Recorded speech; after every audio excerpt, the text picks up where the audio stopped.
This is Robert Gleeman with EMR Update. We're talking today with Mark Anderson from the AC Group. Mark Anderson's phone number, in case you want to give him a call, is 1-281-413-5572. Thanks for being with us again today, Mark. Thank you for having me come and speak again. Our subject today is 5 things to do with your old paper medical records, and I assume that burning in a public bonfire is not one of them. Is that true? That is one of the options, but not one that we would recommend doing. Well, why don't we go through these one by one, and if you would, let's start out with number 1. Well, if you look at most practices, I think the average doctor has around 5,000 active charts, and what the vendors usually recommend, option 1, is just scan everything in. It's amazing where a lot of the vendors are telling people that you have all this medical records information, and one of the ways of reducing cost is to get rid of your chart room. And some doctors have actually gone back in and taken all their old charts, pulled them out, and actually scanned them directly in as a PDF file into the EMR. The vendors recommend it, but once you go back and look at the cost, taking all those charts, scanning them all in, and storing it in your EMR, there's a heavy cost for the labor to scan every one of those documents in. Yes, you do free up that space, but if you're not going to use that space for revenue-producing new activities, there's a lot of cost added in. So a lot of doctors think about scanning everything in. Then they come back in and say, there must be a better option. Maybe I can just scan parts of the information in. And does that lead us to number 2? Yes. I think one that does make a little bit more sense is a partial scanning of your paper charts. And a couple things to remember. When you scan the document in, there is no data. You're basically looking at a piece of paper. So if you wanted to go back and say, give me all the patients that are on a certain medication or have a certain lab result, you're not going to have that by scanning the information in. So what most practices are doing, and this is one of the options that are out there under option 2, is that they're going in and saying, any new patient that I have coming in today or in the next week, based on the appointment schedule, I'm going to have a clerk pull that chart like they normally would do. Then they go in and either scan the whole chart in based on that appointment, or they will decide, based on the specialty, what pieces of information are important to my practice. And a lot of times the doctors will say, give me the last 3 lab results, the last 3 office visit notes, and any other procedure or invasive procedure that may go on, and have that brought in as a scanned-in document. And in this second scenario, what percentage of the charts would typically be scanned? Obviously, it always depends on the specialty. If you go back and look at a typical family practice physician, there's a lot more of that chart that they want to have, they classify as clinically important. So in that case, you may see 40 or 50% of the chart may be scanned in.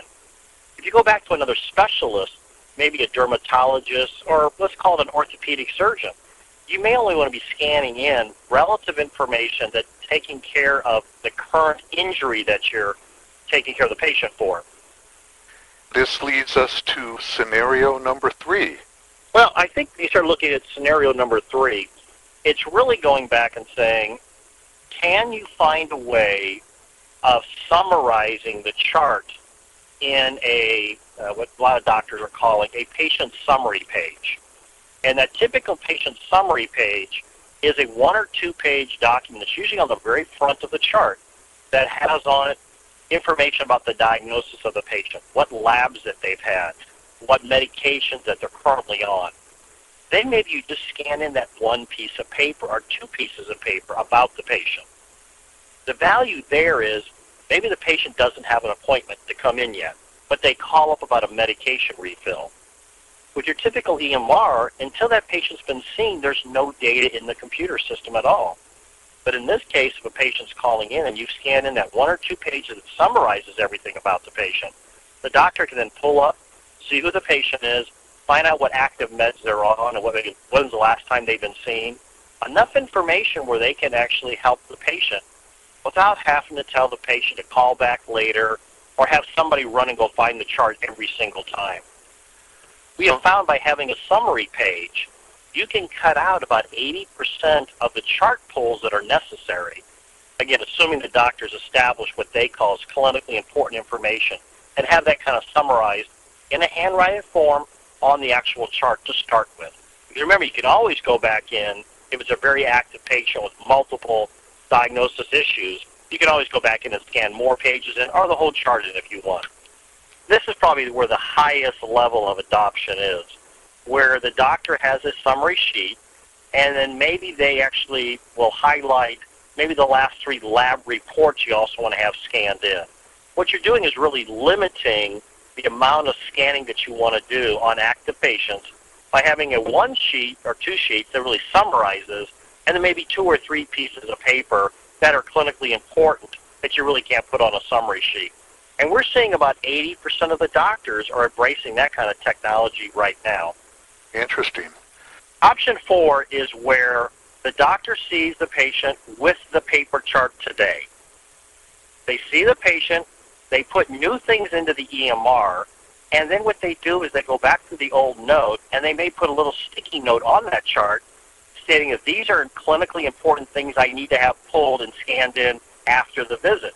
They may go in and circle things on the chart, specific data elements that they want maybe their nurse or a clerical person to enter in as discrete data. So we think option 4 is probably the best way to do it today. And there is an option 5. What is that? Option 5 is an interesting approach because most doctors today are very busy in their practices and their staff don't have a lot of extra time to scan charts in.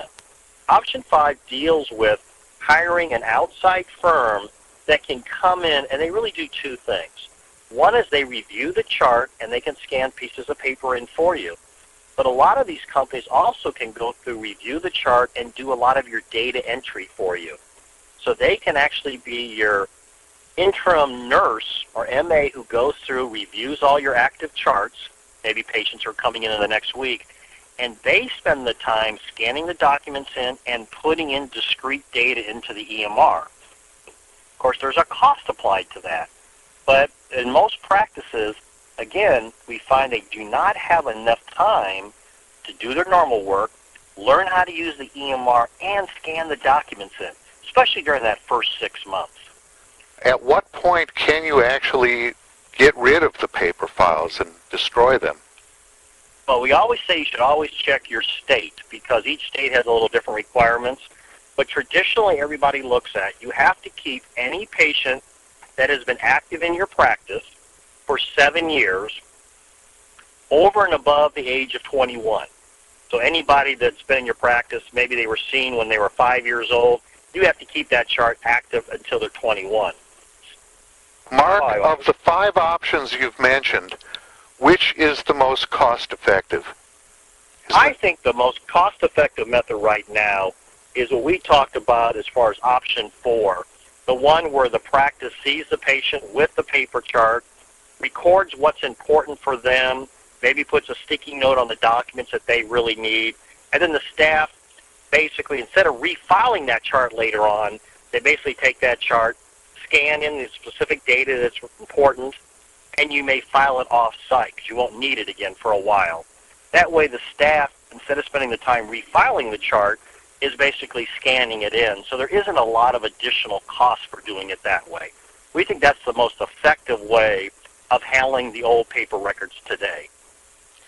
Very interesting. Thank you very much, Mark Anderson, AC Group. Thanks for being with us today. Thank you.